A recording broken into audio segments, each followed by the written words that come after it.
2024 wildfire season was busy with over 60 fires burning across the state in that calendar year. While many of those fires were small and quickly contained, others made history, like the Paddock Fire burning over 187,000 acres, or the Valley Fire dramatically burning near 10,000 acres in the Boise Foothills.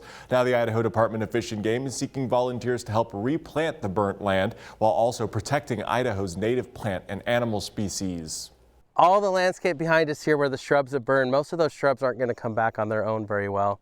So we have several ways that we manage that at Fish and Game. We've done some aerial seeding, we're going to do some herbicide treatments, but then we're going to put a lot of shrubs in the ground by hand, and most of that's going to be with volunteers. Every year, Idaho Fish and Game seeks volunteers to help with wildfire recovery, with this year seeing heightened need after fires like the Valley Fire damaged important grazing land.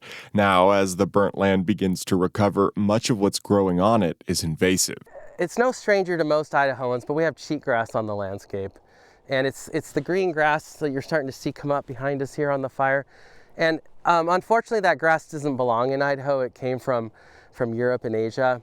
And it does really well in our climate. And so that grass coming back prevents native seeds from germinating. A lot of our efforts when we approach fires like this is to get out and keep native plants on the landscape. The seeds planted by volunteers help preserve Idaho's natural ecosystem by prioritizing the replanting of non-invasive local plants wherever possible.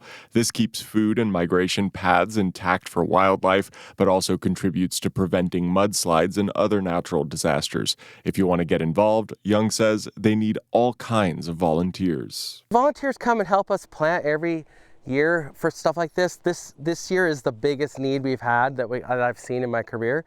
But we also have volunteers that help us prepare for these projects. So we have people that come out, help us potentially go drive and pick up seedlings from nurseries. They come and help us prepare the seedlings, and then maybe even come out and help direct other volunteers on planting day.